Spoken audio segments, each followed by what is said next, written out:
And today we are going to talk about the 3 do's of lending and the 3 don'ts of lending. We've got our trusted and preferred loan officer here, Chris Hodges with American Pacific Mortgage. Chris, I know I've got some friends out there that think there has to be a checklist. There's got to be something. Chris, why do they need to contact you right away? Yeah, I mean, look, we can give a generic checklist, but that's going to have 20, 25 things on there. The reality is that once you contact us and start the process, we're going to narrow it down based off your individual situation on what you need. A lot of times there's so much less paperwork. And so I prefer, rather than to give a massive checklist and have you collect things that you don't even need, let's just actually take a look first. Let's have a quick conversation, and then I can narrow it down and say we only need these 5 things. Okay. Okay. What did you say that number was again? 719-924-2188.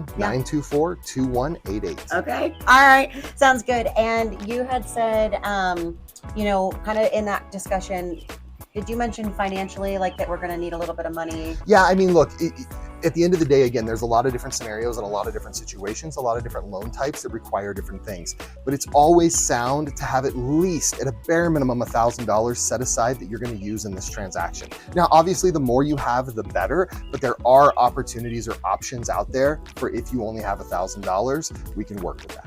Right, guys, we've got home inspection, we've got appraisal, and we've got earnest money. But contact your real estate team. We will lead you in the right direction. We can negotiate some of those costs if your money is trapped up elsewhere and we need to be creative, okay?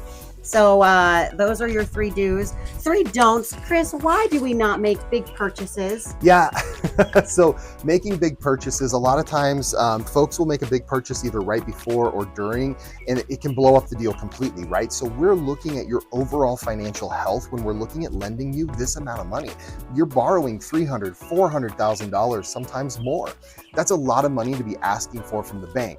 And so we want to make sure that financially we're putting you in a good position and you can afford to make those payments. If you go make a big purchase during that time frame, either right before or during, then it can compromise what we're able to approve you for, what you're able to qualify for, because your debt load is too high. So we want to avoid that prior to any big loan application. Does that same thing go for missing payments? Like if, let's say I just was like, hey, I can qualify for this house better if I stop paying for my jet ski. Yeah, no, big problems there. And a lot of people have that misconception. I've heard crazy stories. I've heard guys tell me legitimately, and I love it. I served, I get it. But I've had guys tell me, oh no, if I don't make my military star card payment, the Army just pays it for me. Yeah, after you're 60 days late, and then you've got negative impact on your credit. So the big thing is always make your payments on time. If you can't, do your best to talk with the actual debt, who it's through, the debt company, and make sure you're making that payment before it becomes 30 days late. Work with them. They want to work with you. Don't miss payments. That is the biggest thing that kills people's ability to qualify for mortgage. Okay, guys, so you heard it first. We got our 3 do's. Call your lender, call your lender. You should have written down that number and you can't forget it. The 3 don'ts are don't open any new lines of credit, don't make any large purchases, and don't get caught up in debt consolidation. That's it. All right, guys, we've got your trusted and preferred American Pacific loan officer, Chris Hodges, Michaela Johnson with Valor Home Team. Call us. We're here to serve you. Have a good one, guys.